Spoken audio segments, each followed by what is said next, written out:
আমিরুল মুমিনিন হযরত ওমর এবার ডাকলেন হুসাইন এখানে আছেন। হযরত হুসাইন রাদিয়াল্লাহু তাআলা আনহু এবার দাঁড়াইলেন, জি আমিরুল মুমিনিন আমি আছি। কারণ বাঘের ঘরে ছাগলের বাচ্চা হয় না, বানরে কয় না, ভালো করে কয় না। বাঘের ঘরে কোনোদিন ছাগল জন্ম নেয় না, বাঘের ঘরে তো বাঘের বাচ্চা হয়। আমিরুল মুমিনিন, জি আমি আছি। ও হুসাইন, আপনি কি আমার ছেলেকে গোলামের বাচ্চা গোলাম বলেছেন? হযরত হুসাইন রাদিয়াল্লাহু তাআলা আনহু বলেন, জি হ্যাঁ আমিরুল মুমিনিন, অবশ্যই আমি আপনার ছেলেকে গোলামের বাচ্চা গোলাম বলেছি। কেমন করে আমার ছেলেকে আপনি গোলামের বাচ্চা গোলাম বললেন? হযরত হুসাইন সাথে সাথে জবাব দিয়ে বলেন, কেন গো আমিরুল মুমিনিন, আপনি কি আমার নানার গোলাম ছিলেন না? কেন গো আমিরুল মুমিনিন, আপনি কি আমার নানার গোলাম ছিলেন না? হযরত ওমর বললেন, হুসাইন আপনি কি কথাটা আমাকে একটা কাগজে লিখে দিতে পারবেন যে আমি আপনার নানার গোলাম ছিলাম? হ্যাঁ অবশ্যই পারবো, অবশ্যই পারবো, কেন আমি পারবো না? কাগজ দেন, কলম দেন। হযরত হুসাইন লিখে দিলেন, হযরত ওমর আমার নানার গোলাম ছিলেন, এই জন্য আব্দুল্লাহ ইবনে ওমর গোলামের বাচ্চা গোলাম। কাগজ পাইয়া হযরত ওমরের লেখা পড়েন, আর চোখ দিয়ে ঝর্ণার মতো পানি ছুটে চলেছে। আল্লাহু আকবার। আবার ভাইরা ঝর্ণার মতো পানি ছুটে চলেছে। হযরত ওমর কান্দেন কান্দেন, চোখ দিয়ে পানি পড়ে, আর ডাক দিয়ে কয়, এ আব্দুল্লাহ বসে যা, বসে যা, বিচার আমি পেয়েছি। আর বিচার লাগবে না, আমি বিচার পেয়েছি। হযরত হুসাইনের ব্যাপারে আমি নবীর মুখে বলতে শুনেছি, সাইয়্যিদা শাবাবি আহলিল জান্নাতি আল হাসান ওয়াল হুসাইন, হাসান হুসাইন জান্নাতবাসী সকল পুরুষদের, সকল যুবকদের সরদার। এ আব্দুল্লাহ, সেই হুসাইন নবীর নাতি আমাকে লিখিত আকারে সাক্ষী দিয়েছে আমি নবীর গোলাম ছিলাম। আসলে ময়দানে যেদিন জানাম হবে, আল্লাহর আদালতে যেদিন আমি দাঁড়াবো, ওই দিন যদি আমার কোনো আমল কবুল না হয়, আমি এই কাগজ আল্লাহর দরবারে পেশ করব। আমি এই কাগজ আল্লাহর দরবারে পেশ করব, বলবো আল্লাহ তোমার বন্ধুর নাতি জান্নাতি যুবকদের সরদার হুসাইন আমাকে সার্টিফিকেট দিয়েছেন, আমি তোমার বন্ধুর গোলাম ছিলাম। হে মুসলমান, লক্ষ্য করে দেখেন মুহাম্মদ কেমন হয়, কারে কয়? এই দেখে ছেলে যে বলছে গোলামের বাচ্চা গোলাম, আবার তিনি বললেন যে লিখে দেখেন আমি আপনার নানার গোলাম ছিলাম। হে মুসলমান, তারা ছিলেন নবীর মুহাম্মদ ওয়ালা, আমরা তো সেই ওমরের উত্তরসূরি। এখন আমার মাথা হয় মেসির মতো, আমার মাথা হয় রোনাল্ডোর মতো, আমার মাথা হয় নেইমারের মতো। ওলামায়ে কেরাম এখানে আছেন, আল্লাহর নবীকে আল্লাহ সব উত্তর দিয়েছেন। মাথা দিয়েছেন তো সবচেয়ে দামি মাথা দিয়েছেন, চোখ দিয়েছেন তো সবচেয়ে দামি চোখ দিয়েছেন, চেহারা দিয়েছেন তো সবচেয়ে দামি চেহারা দিয়েছেন। ও বন্ধুরা, এই জন্য মা আয়েশা সিদ্দিকা রাদিয়াল্লাহু তাআলা আনহা এই জন্যই বলতেন, মনে হয় যেন তিনি আকাশের সাথে কথা বলতে আছেন। লানা শামসুন ওয়ালিল আফাকি শামসুন, লানা শামসুন ওয়ালিল আফাকি শামসুন ওয়া শামসি আফদালু শামসিস সামাই। এর আকাশ তোর একটা সূর্য আছে, আমি আয়েশা হে সূর্য আসমান, তোর একটা সূর্য আছে, আমি আয়েশার একটা সূর্য আছে। আমার বন্ধুরা, মা আয়েশা বলেন, এ আসমান তুই মনে করিস না তোর সূর্যটা দামি দামি, বরং আমি আয়েশা বলছি ওয়াশামসি আফদালু শামসিস সামাই, আসমানের সূর্যের চাইতে আমি আয়েশার সূর্যটা অনেক বেশি দামি। শুধু দামি আর লক্ষ্য করে দেখুন কিতাবে লিখে, আল্লাহর নবী যখন মেরাজে গিয়েছিলেন, মেরাজ থেকে ঘুরে আসলেন, নবী মেরাজের বিবরণ দিলেন, কাফির বেঈমানরা হাসি তামাশা করে ঠাট্টা করে। একজন লোক গিয়ে কো মুহাম্মদ সাল্লাল্লাহু আলাইহি ওয়াসাল্লাম, ও মুহাম্মদ তুমি কি সত্যি বাইতুল মুকাদ্দাস গিয়েছিলা? বলে হ্যাঁ অবশ্যই গিয়েছিলাম। তাহলে তুমি রাস্তা দিয়ে এসেছো? বলে হ্যাঁ। তাহলে বলো আমাদের একটা বাণিজ্যিক কাফেলা এখন মক্কার দিকে ফিরে আসার কথা, ওই কাফেলাটা এখন কোথায় আছে, আর কবে নাগাদ তারা মক্কা এসে পৌঁছতে পারে? আল্লাহর হাবিব বললেন, তাদেরকে আমি অমুক জায়গায় দেখে এসেছি, একটি উট হারিয়ে গেছে, তালাশ করার জন্য তারা ব্যস্ত। আগামী বুধবার দিন সূর্য ডুবার আগে আগে এই বাণিজ্যিক কাফেলা মক্কায় এসে প্রবেশ করবে।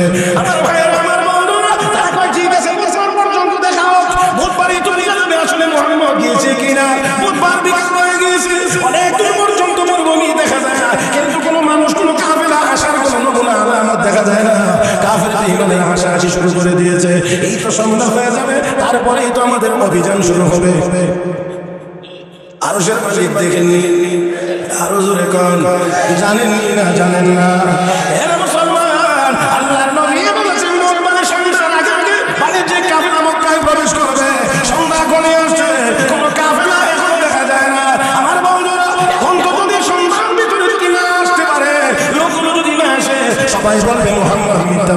চিৎকার মেরে বলেন নাউজুবিল্লাহ। আল্লাহ রাব্বুল আলামিন সূর্যকে ডাক দিয়ে বলেন, না সূর্য, আমার বন্ধু বলেছে সন্ধ্যার আগে তারা প্রবেশ করবে, এখনো তারা আসে না। আমার বন্ধুর কথা মিথ্যা বলা যাবে না। যতক্ষণ এই কাফেলা মক্কায় প্রবেশ করবে না, ততক্ষণ পর্যন্ত সূর্য আর এক ইঞ্চিও সামনে যাইতে পারবে না। কষ্ট হইতেছে? হ্যাঁ, আরো 10-15 মিনিট চলবে তো ইনশাআল্লাহ। আরো বেশি দেখা যায় আপনারা অবস্থার সাথে আমার ব্যবস্থা, আল্লাহ তৌফিক দান করুন। মহব্বতের সাথে বলি আমিন। আমি বলতে চাইছিলাম বন্ধুরা, আমার দিকে যুবক ভাইদেরকে বিশেষ করে বলছি, একেবারে আমার চোখে চোখ রেখে আজকের কথাগুলো শুনবার জন্য উদাত্ত হবেন। একেবারে আমার চোখের দিকে তাকিয়ে মুহতারাম হাজিরিন, আমি বলতে চাইছিলাম যে তোমার নবীর মাথা কি তোমার কাছে পছন্দ হয় না? তোমার নবীর চেহারা মুবারক কি তোমার কাছে পছন্দ লাগে না? তোমার নবীর চেহারা তো পৃথিবীর সবচেয়ে সুন্দর চেহারা, যেই চেহারার মতো আরেকটি চেহারা আল্লাহ অতীতেও বানান নাই, কিয়ামত পর্যন্ত বানাইবেন। কারণ আমার আপনার নবীর উপর এসে নবুয়ত খতম, কিতাবে লিখে আমার নবীর উপর এসে এরপরে আর সৌন্দর্য উপরে উঠবে না, আর উপরে উঠবে না, কারণ আমার নবীকে সর্বোচ্চ সুন্দর করে বানানো হয়েছে। আমি বিনয়ের সাথে জিজ্ঞেস করি, সেই নবীর চেহারা মুবারকে, তোতা মুবারকে দাড়ি ছিল না? ছিল না? কয় না ছিল না। তাহলে নবী দাড়ি সহ পৃথিবীর সর্বশ্রেষ্ঠ সুন্দর। তুমি সপ্তাহে 3 বার ক্লিন করে হও সুন্দর। তোমার আমার নবী দাড়ি সহ সারা পৃথিবীর সর্বশ্রেষ্ঠ সুন্দর, আর তুমি আর আমি মনে করি সপ্তাহে 3 বার ফলাইলে মনে হয় সুন্দর। তোমার এই রুচি, তোমার এই বিবেক, তোমার এই বুদ্ধির ভিতরে শয়তান সাফ করে দিয়েছে, কোনো সন্দেহ নাই।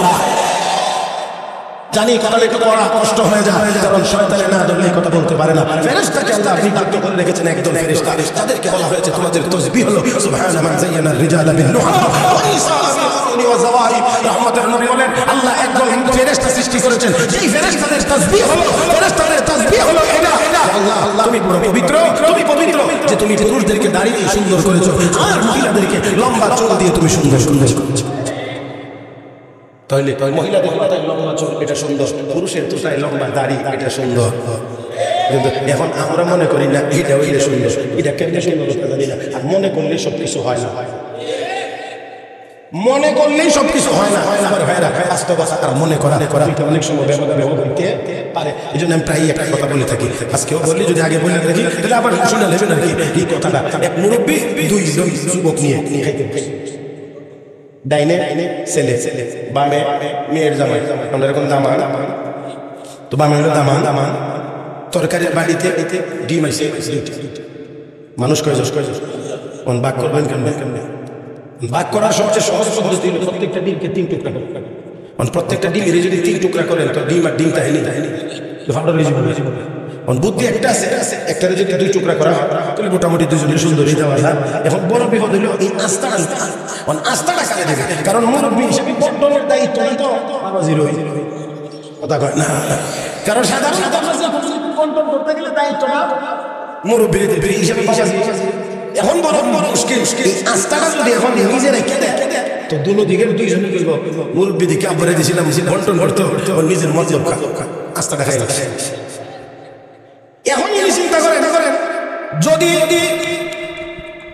ডিমটা যদি আস্তাটা দিয়া না ছেলে তো দামানে বলো, ও আমি তো ফরের উপর কথা, ঠিক না?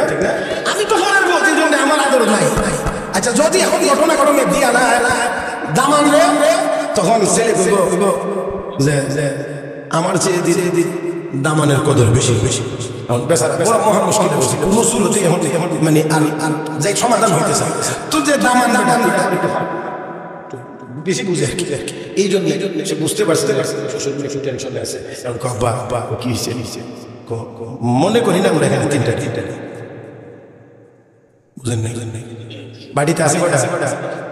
হ্যাঁ, কি উপদেশ দেয়? আমরা মনে করি না এখানে 3টা দিন। তো তুমি এত ভাগ্য আমার নইছ, যেই বেটা শ্বশুর হয়েছে সেই বেটাকে কিছু পাচ্ছে না, বেটা করছে না, ঠিক আছে বাবা। এখন ছেলে যদি আস্তে একটা নিজে নিচে আস্তে নিয়ে খাওয়া শিখছে, খাওয়া শুরু হয়েছে। এখন এবার তো খালি ভাতের ভাত দিয়া হাত কষলা, এক পর্যায়ে কি দিয়েছে ডিম বাবা, ডিম আমি নিছি একটা, আমার ছেলে দিয়েছি একটা, তুমি খাই লবণ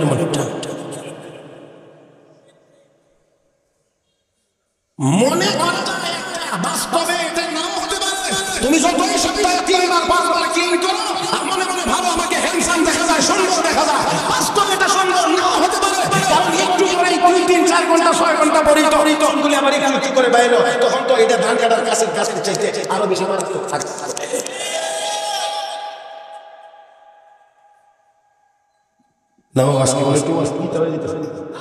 সবাই একটু মিডিয়া আচ্ছা আচ্ছা এই জন্য প্রতিটা হইতে সমস্যা। মুহতারাম হাজিরিন, আল্লাহ আমাদের সবাইকে হেদায়েত দান করুন। চিকিৎসা কখনো আবার শিরা মিষ্টি লাগে খাইতে, এটা দিয়েও হয়। আবার কখনো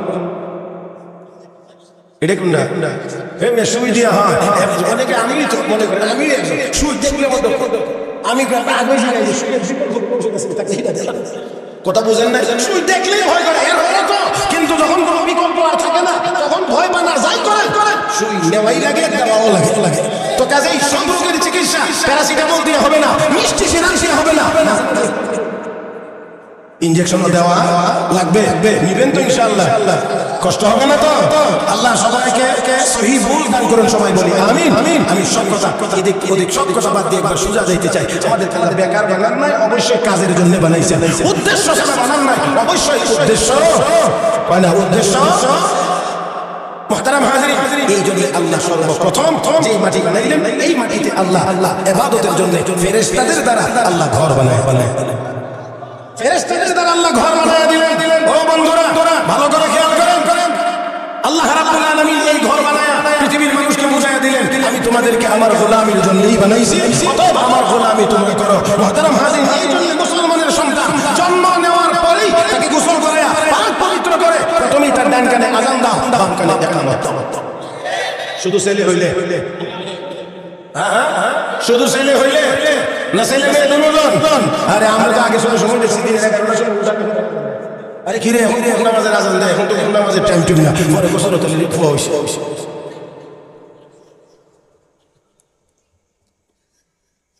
ডান কানে আযান আর বাম কানে ইকামত দিয়ে তাকে বুঝাইয়া দাও তুমি দুনিয়াতে বেকার আসো না, এই কথা সাক্ষী দেওয়ার জন্য এসেছো। আশহাদু আল্লা ইলাহা ইল্লাল্লাহ আশহাদু আন্না মুহাম্মাদার রাসূলুল্লাহ। আল্লাহ আমাদের আল্লাহ এবং আমাদের নবী মুহাম্মদুর রাসূলুল্লাহ, এই কথার সাক্ষ্য দেওয়ার জন্য তাদের কথা মানার জন্য দুনিয়াতে তোমাকে পাঠানো হয়েছে। সর্বপ্রথম ঘর বানায়া দিলেন ইবাদতের জন্য। ইন্না আউওয়ালা বাইতিন উদিআ লিন-নাস লাল্লাযী বিবাক্কা। আল্লাহ রাব্বুল আলামিন বলেন পৃথিবীর সর্বপ্রথম ঘর যা মানুষের ইবাদতের জন্য বানানো হয়েছে এটা মক্কা শহরে অবস্থিত।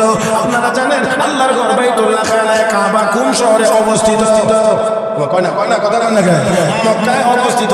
এখানে আমার আল্লাহ বাক্কাতে অবস্থিত। এখন কোনটা ঠিক ও মুসলমান? মক্কা আর বাক্কা কোনটা ঠিক? আসলে দুটোটাই ঠিক। মুফাসসিরিন কেরাম লিখেন এক নাম্বার হলো যে একই শহরের দুই নাম। যেমন ইন্ডিয়া ভারত কয় দেশের নাম?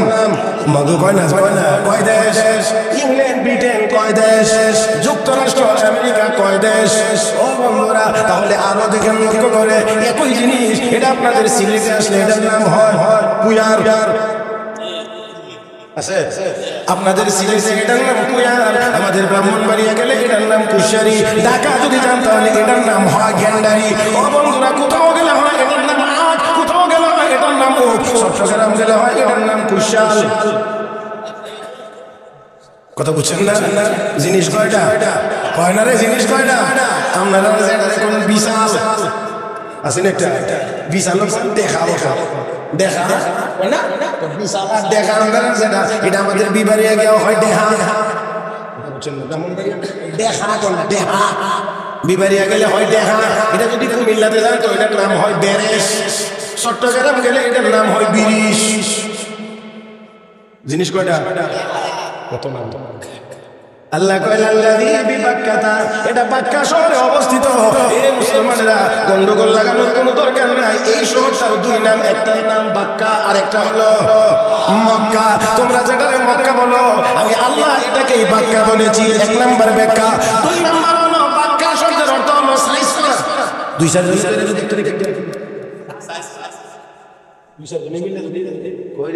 কয়রে বলে কালকে সাইজ করছে। তো বাক্কা শব্দের অর্থ হলো সাইজ করা সাইজ, এখানে একটা সাইজের ঘটনা ঘটছিল আমার নবী দুনিয়ায় আসা আর কয়েক মাস আগে। কথা জানেন না মনে হয় আপনারা? কয়েক মাস আগে একটা ঘটনা ঘটছিল মিস্টার আব্রাহা। কথা বুঝেন নাই? এটা জর্জ ডাব্লিউ বুশের দাদা, ডোনাল্ড ট্রাম্পের দাদা, জো বাইডেনের দাদা। এই আব্রাহা ক্ষিপ্ত হয়ে, লম্বা কথাকে ছোট্ট করে বলছি, ক্ষিপ্ত হয়ে চাইছিল মক্কার ঘর ভেঙে দিতে। কথা বুঝছেন না মনে হয়? মক্কার ঘর কালে কাবা বাইতুল্লাহ হেফাজতের জিম্মাদার কে? হেফাজতের জিম্মাদার আল্লাহ। তো কোন জিনিসের হেফাজতের জিম্মাদার যদি আল্লাহ হয়, তাহলে ওই জিনিসকে উৎখাত করার ক্ষমতা কার? ওই মুসলমান কোরআন হেফাজতের জিম্মাদার কে? আরে এই দেশের রাখাল তার কলমে কোরআনের মহব্বত, যে দিন তার কলমে কোরআনের মহব্বত, যে নৌকাবা তার কলমে কোরআনের মহব্বত, যে মাইক তার কলমে কোরআনের মহব্বত। একজন মানুষ নামাজ না পড়লেও তার কলমে আছে কোরআনের মহব্বত। অতএব 2, 4, 5, 10টা নাস্তিক মুরতাদ চাইলেই এই দেশ থেকে কোরআনের শিক্ষাকে উৎখাত করতে পারবে না।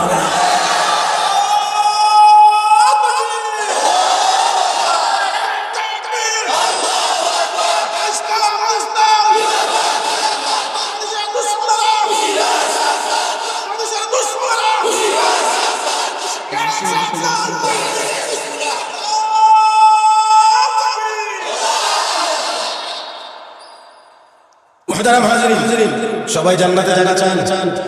কে কে? মাশাআল্লাহ মাশাআল্লাহ। আল্লাহ তুমি সবগুলো হাতগুলো কবুল করো। নামান হাত তো উঠে এলেছে, কেউ টেরই পাই না কোন কাম করছে।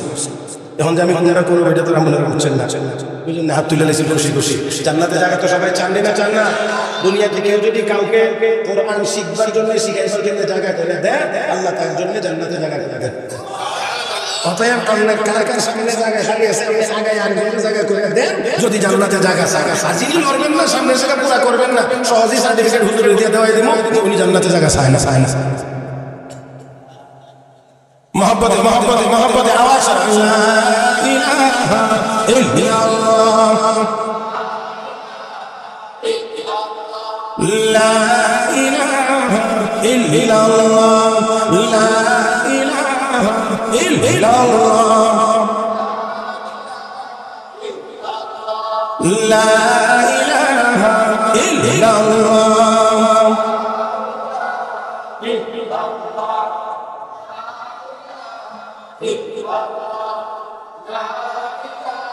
এইখানে যারা দাঁড়ায় রয়েছেন আপনাদের জন্য জায়গা করা হয়েছে, দয়া করে এলে দাঁড়িয়ে থাকবেন না, ওই দিক থেকে বসাই। লা ইলাহা ইল্লাল্লাহ, লা ইলাহা ইল্লাল্লাহ, মুহাম্মাদুর রাসূলুল্লাহ। ও মুসলমান, হেফাজত যদি কে করেন, ধ্বংস করার ক্ষমতা কাহার?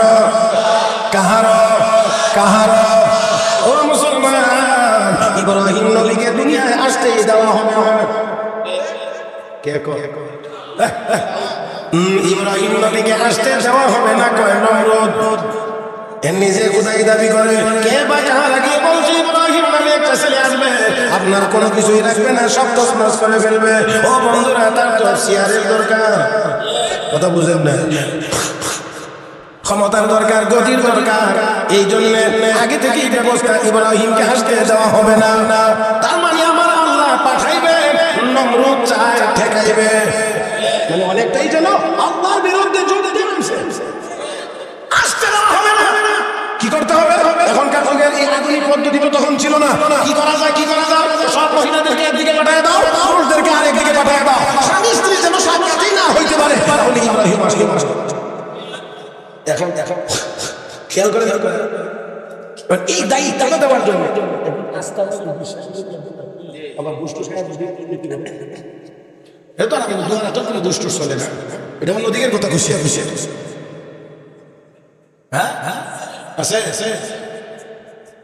দেখেন, একজন আস্থাভাজন লোকের দরকার, দায়িত্বটা যেন যথাযথভাবে পালন করতে পারে, নিষ্ঠার সাথে দায়িত্ব পালন করে, এমন আস্থাভাজন লোকের প্রয়োজন। এই জন্য নমরুদ অনেক চিন্তা করতে পারে, এই গুরু দায়িত্বটা তুমি আমার এত প্রিয়, এত আস্থাভাজন লোক, সেই হিসাবে এই দায়িত্বটা আমি তোমার কাছে অর্পণ করলাম। কোনোভাবেই জানো নারী পুরুষ একসাথে হইতে না পারে, স্বামী স্ত্রী যেন দেখা সাক্ষাৎ করতে না পারে। যখন দায়িত্ব দিয়েছেন আমার আল্লাহ যেন মুসকি মুসকি হাসি যে বেড়া দিলে ক্ষেত যেন না খায়, এই বেড়া ভিতর ক্ষেত খেত যে বেড়া দিলে ক্ষেত না খাওয়ার জন্য এই বেড়া ভিতর ক্ষেত। আল্লাহু আকবার। এখানে ফেরাউন চায় মুসা নবীকে বাঁচতে দেবে না, জন্মের পরে বাচ্চাকে রেখে দেবে, হত্যা করে ফেলো। আল্লাহ যেন মুস্কি হাসি তোর ঘরের বেতন দিয়েই আমি মুসাকে ফাঁকি ফাঁকি, তোর ঘরের বেতন দিয়ে আমি মুসাকে লালন পালন করবো। ঘটনা বলে আমার মূল উদ্দেশ্য নয়। তো দেখে কাবা ঘরের হেফাজতের জিম্মাদার আল্লাহ, আব্রাহা এসেছে বিশাল হস্তি বাহিনী নিয়ে, হাতির উপরে সৈনিক বিশাল। আয়েশা জায়গা একখানে থাকছে, থামার পরেই তার বাহিনী ঢুকেরা আব্দুল মুত্তালিব নবীর দাদা কিছু উট রাখালি করতেছিল, ইডিরে মাইরা ভিটটা সবগুলো উট নিয়ে গেছে। বোঝা গেল মুসলমানদের দেশে মুসলমানদের উপরে জুলুম নির্যাতন করে, তেল চুরি স্বর্ণ চুরি করা এটা তাদের নতুন অভ্যাস না, এটা দাদাদের অভ্যাস। আমি বুঝাইতে পারছি না মনে হয় আমার ভাইরা, এটা নতুন অভ্যাস না, এটা এদের আগের হারানো অভ্যাস। আমার বন্ধুরা আজকে মুসলিম দেশগুলো কেন টার্গেট, কেন মুসলমানগুলো একমাত্র তাদের উপরে কল্পিত সন্ত্রাস জঙ্গিবাদের অপবাদ তাদের উপরে কেন? এই দোষে যদি তাদেরকে দোষী বানানো যায়, এই অপরাধে তাদের দেশের ভিতরে ঢুকে যাবে, আর তাদের দেশের দামি সম্পদ তেল আর স্বর্ণ চুরি করে আমরা আমাদের বিমান চালাইতে পারবো। কিন্তু দুর্ভাগ্য আমাদের যে আমরা এই কথাটাও যেন অনেকে বুঝতে ব্যর্থ হয়েছে। যাই হোক এখন মায়েরা দখল করে দিয়েছে, রাখালের আয়েশা আব্দুল মুত্তালিবের কাছে এই ঘটনা কয়েছে, ঠিক আছে আমি যাইতেছি। তো নবীর দাদা দেখতে শুনতে অনেক সুন্দর এবং প্রভাব ছিল তার মধ্যে, মানুষ দেখলেই তাকে সম্মান করত। আব্রাহার কাছে গেছে, আব্রাহা তাকে দেখে প্রভাবিত হয়ে যথাযথ সম্মান। কি ব্যাপার, আমি কেন এসেছেন? আপনার লোকগুলি বলে আমার রাখালের ফিটটা মাইরা উটগুলি রেখে দিয়েছে, আমি আইসি আমার উটগুলি নেওয়ার জন্য, মানে বলে দেন যে আমার উটগুলি যেন দেখে দেবে। সে যেন আসমান থেকে জমিনে ফিরে গেছে। আমি এলাম কাবা ঘর মানতে, যে ঘরের মুতাওয়াল্লি অভিভাবক আব্দুল মুত্তালিব, মনে করছিলাম এই বিষয়ে হয়তো আমার সাথে কোনো কথাবার্তা বলবে, তা না বলে উটের কথা কই। সে আর নিজেকে সামলাইয়া রাখতে পারে না। এক পর্যায়ে আমি অবাক হয়ে গেলাম। আমি মনে করেছিলাম আমি কাবা ঘর ভাঙতে এসেছি, আর আপনি কাবার মুতাওয়াল্লি, এই জন্য আপনি আমার সাথে একটু কথা বলবেন, কাবা কেমন করে রক্ষা করা যায়। তা না করে আপনি আসলেন আপনার উটের কথা বলার জন্য। আমি অবশ্যই আমি বড় আশ্চর্যান্বিত হইলাম আপনার এই আচরণ দেখে। আব্দুল মুত্তালিব অত্যন্ত বিনয়ে অবনত কণ্ঠে বলছেন, আব্রাহা আমি উটের মালিক, এই জন্য উটের কথা বলতে এসেছি। ঘরের মালিক আমি না, ঘর যার চিন্তা এবার আপনারা বলুন ঘর কার? ঘরের মালিক আমি না, ঘরের মালিক আল্লাহ। অতএব আল্লাহ জানবেন, বুঝবেন আল্লাহ তার ঘরের ব্যাপারে কি সিদ্ধান্ত নেবেন। এই কথা শুনে আবার বড় মহা খুশি। এখন আর কোনো বাধা নাই, শুধু যাবো আর আসবো। ভেকু তো শক্তি আছে, ভেকু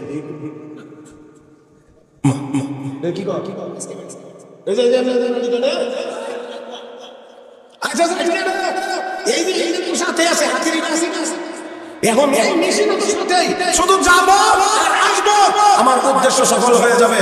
আমার ভাইয়েরা এখনো এমন রঙিন স্বপ্ন অনেকেই দেখে, আর একটু নাচতে করলে ভালো হয়। এখনো এমন রঙিন স্বপ্ন অনেকেই দেখে, আর মনে মনে ভাবে যে এখনই বুঝি এটা করলে ইসলাম শেষ, এটা করলে মসজিদ শেষ, এটা করলে মাদ্রাসা শেষ। আরে না, তো বুঝেও না যেই দেশে একটা ফিলিং স্টেশন করতে গেলে নামাজের জায়গা দেয় না, যেই দেশের গাড়ি চালাইতে হলে নামাজের জায়গা নির্ধারণ করা লাগে, যেই দেশে ইমাম চালাইতে হলে নামাজের জায়গা নির্ধারণ করা লাগে, সেই দেশ থেকে তোমার মতো উচ্চার করার না স্বপ্ন দেখলে এই দেশ থেকে ইসলাম উৎখাত হবে না, হতে পারে।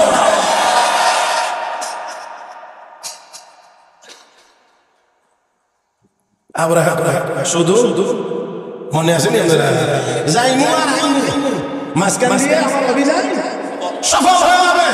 আবার আল্লাহ কয়,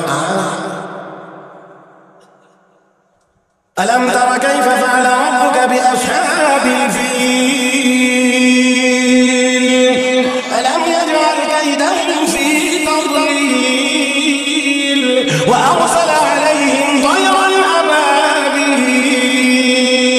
أو من بحجارة من سجيل فجعلهم كعصف مأكول আরেকটু মহব্বত করেন আমার আল্লাহ বলেন সীমানার ভিতরে ও বন্ধুরা যাইতে যাইতে যখন একেবারে সীমানার ভিতরে আল্লাহ রাব্বুল আলামিন এমন ব্যবস্থা দিলেন আমার আল্লাহ বুঝাইয়া দিতে চান তোর বিশাল বাহিনী একশো হাতির উপরে চড়ে বাহন অনেক বড় শক্তিশালী এই জন্য আমি আল্লাহ যদি আরেকটা হাতিওয়ালা বাহিনী তোর মোকাবেলায় পাঠায় তাহলে আমি আল্লাহ যে কাদির আমি আল্লাহ যে কাদির আমার নামের কলঙ্ক এই জন্য এমন বাহিনী পাঠাইব যেই বাহিনী মক্কার মানুষ ইতিপূর্বে আর কোনোদিন দেখে নাই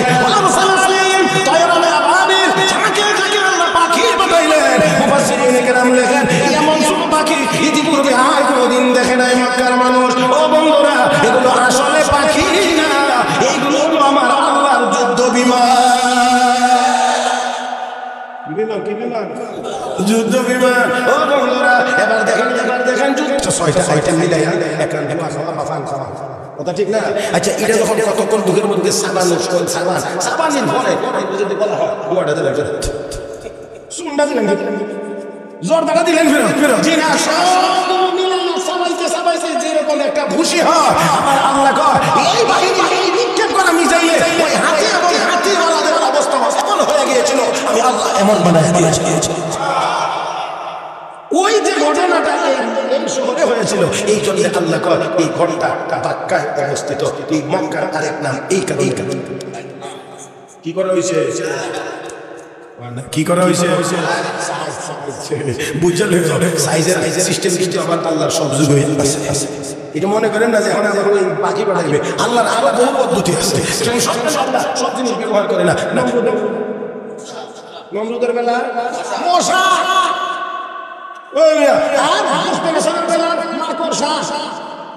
মাকড়সা সবল মাকড়সা ফেরাউনের জন্য নিম্নদের পানি আব্রাহার জন্য পাখি আমেরিকার প্রেসিডেন্ট ফ্রান্সের প্রেসিডেন্টের জন্য মাননীয় জুতা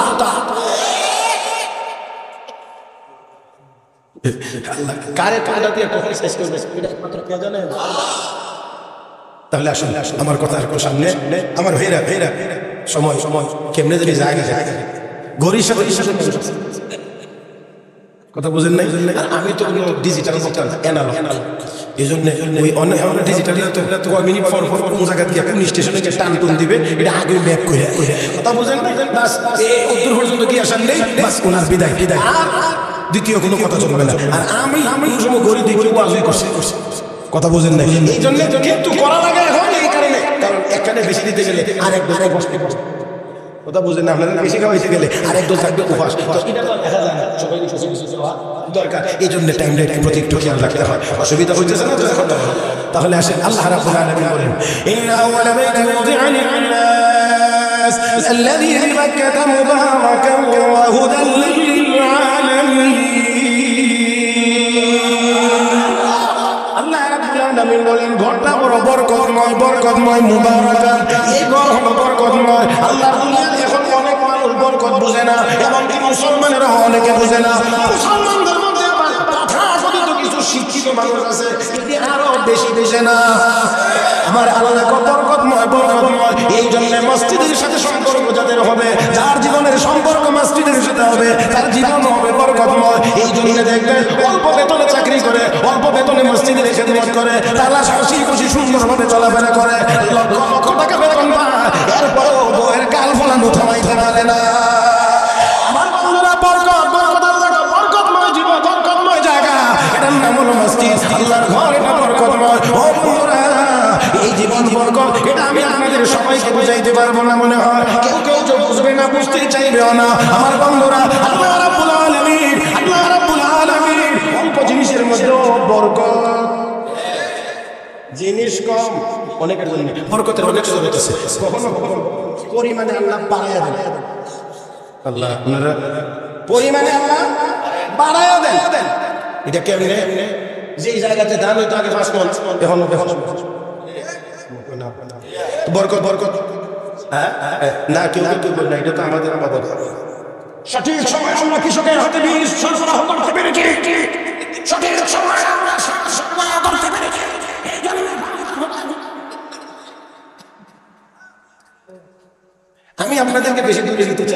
সরার মধ্যে ধান 50টা, সবগুলোর মধ্যে চাউল আছে নি? দেশের 5টা 10টা থাকে চাউল ছাড়া। তো আল্লাহ যদি চাউল ছাড়া ওই দিবেন 50টা দেখায় 40টা দিন 40টা আল্লাহ কোন না কোন বড় পাক না।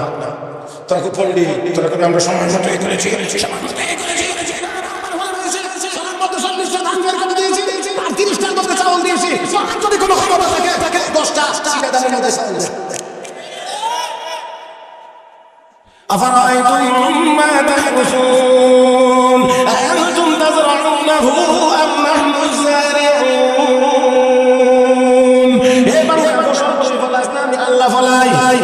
মুসলমান বলেন আমরা ফসল ফলাই না আল্লাহ ফলান। বন্ধুরা আমাদের কাজ কারবার যেখানে গিয়ে শেষ হয়, আল্লাহর কাজ কাম সেখান থেকে মাত্র বলেন মাত্র শুরু হয়। ও মুসলমান, মাটির নিচে দেওয়া এটা আমাদের কাজ। মাটির বীজ খেয়ে ফেলার কথা ছিল মাটির বৈশিষ্ট্য অনুযায়ী, কিন্তু আল্লাহ রাব্বুল আলামিন বলেন না, এ জমিন তুমি খাইতে পারবে। ও বন্ধুরা, মাটির নিচে মানুষের দেহ দাফন করলে কারো দেহ মাটি খেয়ে ফেলে, আবার কারো মাটি খাইবে দূরের কথা, কাফনের কাপড়েও মাটি লাগতে পারে। সুলতান মাহমুদ গজনবী নাম শুনছেন তোমরা?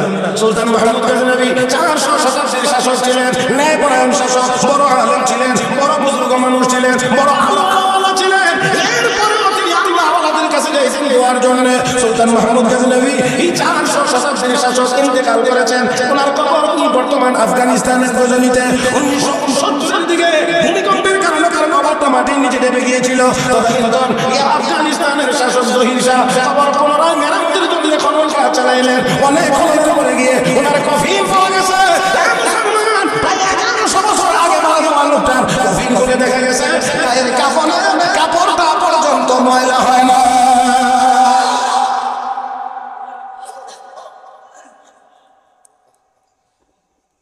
মাটির নিচে বীজ দেয়, মাটি খেয়ে ফেলার কথা, কিন্তু আমার আল্লাহ কন না, খাইতে পারবে না। এখান থেকে চারা গজাবে, তোর ভিতরে আরো আলু ধরবে, আরো ফল হবে, আরো ফসল হবে। আমার বান্দা খাইবে আর আমাকে ডাকবে, বান্দা খাইবে পেট ভরে, আর জবান তাই আমি আল্লাহকে ডাকবে। আমার ঘর মসজিদে যাবে, আমার কদমে সেজদা দিবে।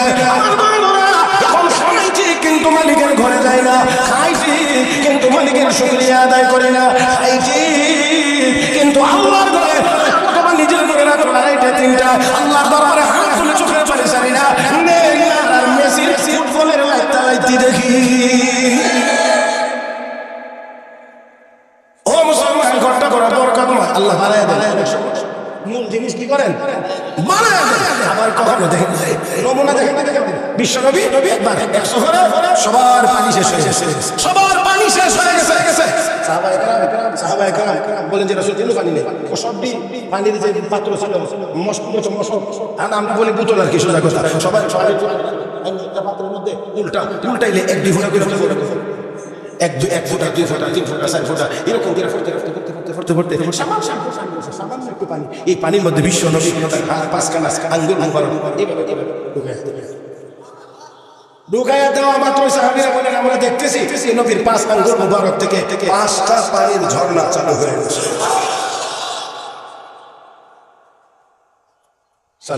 প্রায় 1000-এর উপরে সাহাবী সবাই নিজেরা পানি পান করলেন, নিজেদের বাহনকে পানি পান করালেন, নিজেদের প্রয়োজন সারলেন। এরপরে যার কাছে সব পুরা করলেন, অতঃপর বিশ্বনবী আঙ্গুর মুবারক উঠাইলেন, তো পানির ঝর্ণা বন্ধ হয়ে গেছে।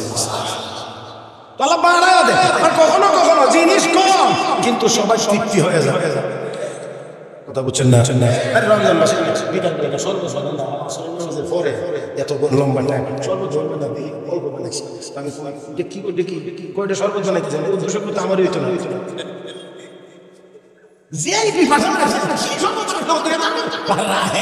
খাইবার সঙ্গে যাচ্ছে শুধু তা না, আপনাদের সবার প্রসিদ্ধ ঘটনা জানা আছে, প্রসিদ্ধ ঘটনা সাহাবী হুরায়রা রাদিয়াল্লাহু তাআলা, আপনারা তো জানেন দুধ খাবার কথা কয় না আল্লাহ। আমি হযরত আবু হুরায়রাকে বরকতের সাহাবী, হযরত আবু হুরায়রাকে বরকতের সাহাবী বলা হয়। নবীর কাছে কথা বলছিলেন, আল্লাহ রাসূলের কাছে একটা ব্যাগ আছে, ব্যাগটার মধ্যে কিছু খেজুর ছিল। দেখবো দেখেছি ধরেন একটা ছোট্ট পেয়ে খেজুর নবীর কাছে গিয়ে যখন বলছে খেজুর আছে খাও খাও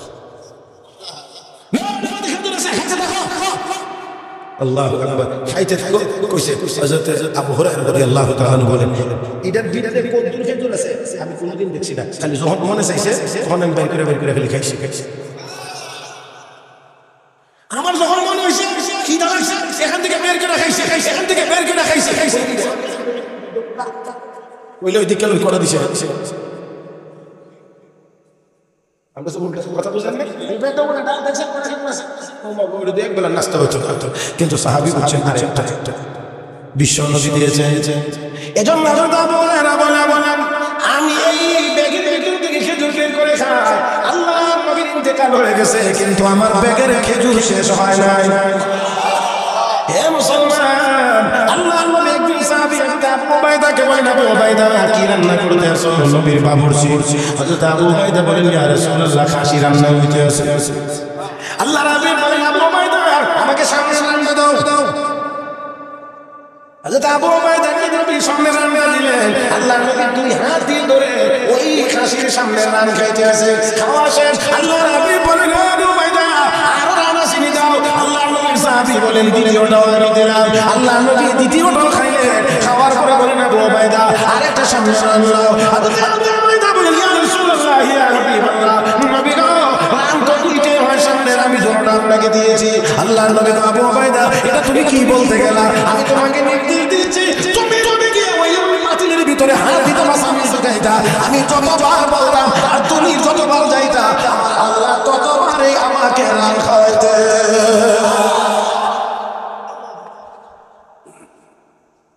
তুমি এটা কি করে আমি বলতাম আমি যতবার বলতাম যতবার যাইতা তোমার আল্লাহ আমাকে ততবার খাওয়াইতেন তুমি এটা কি বললা ভুল হয়ে গেছে আমি বুঝতে পারছি মুহতারাম হাজিরিন আল্লাহর নবীর সাহাবী হযরত আবু হুরায়রা বলেন আমার খিদা লাগে আমি ব্যাগের থেকে খেজুর বের করে খাই কিন্তু আমি দেখি না কতটা খেজুর ছিল কতটা আছে কতটা খাইলাম ও বন্ধুরা আবু হুরায়রা বলেন নবী দুনিয়া থেকে চলে গেছেন এখনো আমার খাওয়া চলছে আবু বকর সিদ্দিকের খেলাফত এসেছে উনি 2 বছর ছিলেন আমি এই ব্যাগের এই কলিতা তলি এই তলির ভিতর থেকে আমি খেজুর বের করে খাইলাম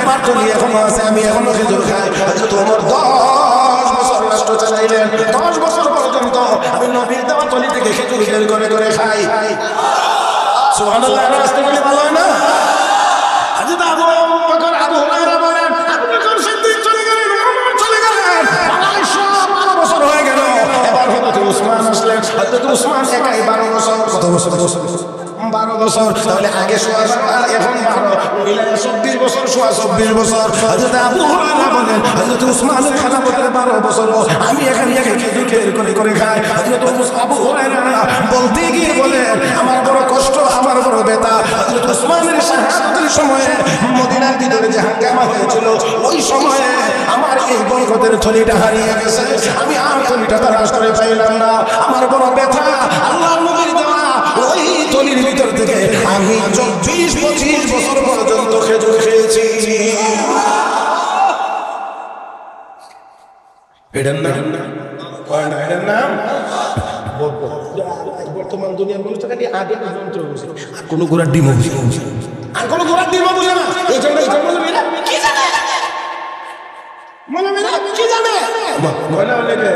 আর সায়েন্স লেখাপড়া করে একটু 2-1টা বই তো এর কাছে মৌলভী মাদ্রাসা ছাত্র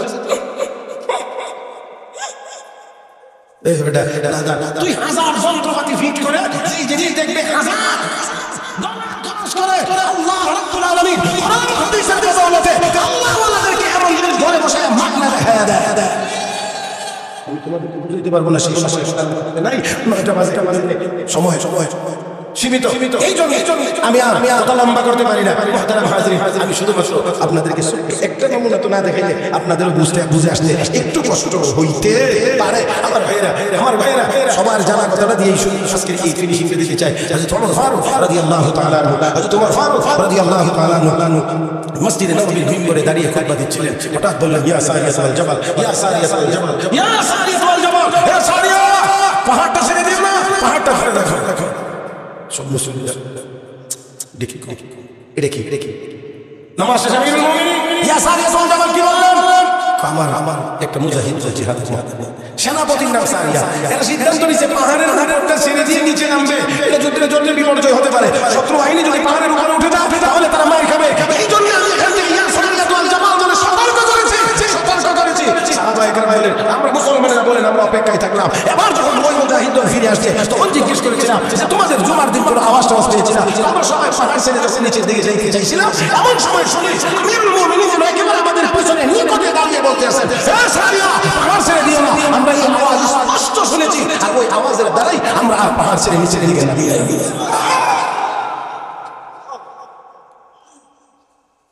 আল্লাহ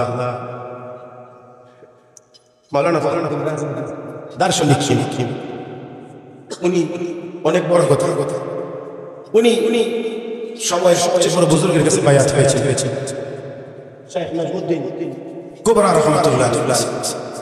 তো দার্শনিক ইমাম হওয়ার কারণে ওনার মনে একটা চিন্তা ছিল, আল্লাহ এই বিষয়ে আমি শয়তানের সাথে ফাইট করব, যুদ্ধ। এই জন্য তিনি এক দলিল নির্ধারণ করলেন শয়তানের মোকাবেলা করার জন্য। মরণের সময়ে তর্ক চলছে, তিনি দলিল দেন, শয়তান সন্ধান করে যাইতে আর মাত্র একটা মাত্র বাকি আছে। ওই দিক দিয়ে ওনার শাইখ নাজমুদ্দিন কুবরা ওযু করতে বসেছিলেন। কিতাবে লিখে যে ওযুর পানির ভিতরে ওনার কাশ ফোকাস গেছে, উনি দেখতেছেন যে শয়তানের সাথে ওনার শাগরিদ কুলায় উঠতে পারতেছে না। এই জন্য উনি একটু পানি সামনের দিকে সেটা দিয়ে বললেন, এই ফখরুদ্দিন শয়তানের সাথে দলিল দিতে যাও না, তুমি ঘোষণা দিয়ে দাও ওরে শয়তান তোর দলিল বুঝি না। আল্লাহ আওয়াজ পৌঁছে গেছে। উনি আবার এই শয়তান কোন দলিল নাই, বিনা দলিলে আল্লাহ। মুহতারাম হাজির, ইমানের হেফাজত হয়েছে। তোমার আব্বাও কোনদিন এমন জানি দেখবে বলতে পারবে না, মেসেজ দিতে পারবে না। আমারও কথা, আমার হাতে সময় এই জন্য আমি আর আগাইতে পারলাম না। মুহতারাম হাজির, তাহলে মসজিদের সাথে সম্পৃক্ত এই জীবন হবে বরকতময় জীবন। জুড়ে কেনা আল্লাহর গোলামীর জীবন যদি বরকতময় জীবন, তাহলে আসুন আজকে এখান থেকে নিয়ত হোক ইনশাআল্লাহ আমরা 5 ওয়াক্ত নামাজ জামাতের সাথে মসজিদে গিয়ে আদায় করব। কে রাজি আছে ইনশাআল্লাহ? নারে তাকবীর! নামাজ মসজিদে যাইবেন নামাজ পড়ার জন্য, গিয়া হেডমাস্টার ইমামতির জন্য ইমাম সাহেব না, ইমাম সাহেব তো যেই জায়গায় ইমাম, সুবহানাল্লাহ, ইমামতি যদি কারো কোনো সুযোগ থাকতো তো এই পরিষদের কত যোগ্য কথা কয় না। তো এখন এই যে ইমাম সাহেব মাদ্রাসার প্রোডাকশন, এখান থেকে বড়াইয়া ইমাম বানায়া দিলে নামাজ পড়তে পারে, ওসি সাহেব নামাজ পড়তে পারে, চেয়ারম্যান সাহেব ওনার পিছনে নামাজ পড়তে পারে। কথা কন না কেন? তাহলে বোঝা গেল মসজিদ যদি চালাইতে হয় আগে জোরে কোন ঠিক কেটা। আবার ভাইয়া তাহলে আসুন এই মাদ্রাসাগুলো থেকে থাকুক, আমরা সবাই চাই না। এখন 5 মিনিট সময়, কেউ উঠবার চিন্তাও করতে পারবেন না। উঠবেন তো দূরের কথা, উঠলে 2000 করে দিয়ে যেত। আমি বেশি টাকা চলেছি না, ছোট্ট করে তুলব 5 মিনিট সময়ের মধ্যে ইনশাআল্লাহ। আল্লাহর কোন একজন গোলাম, আল্লাহ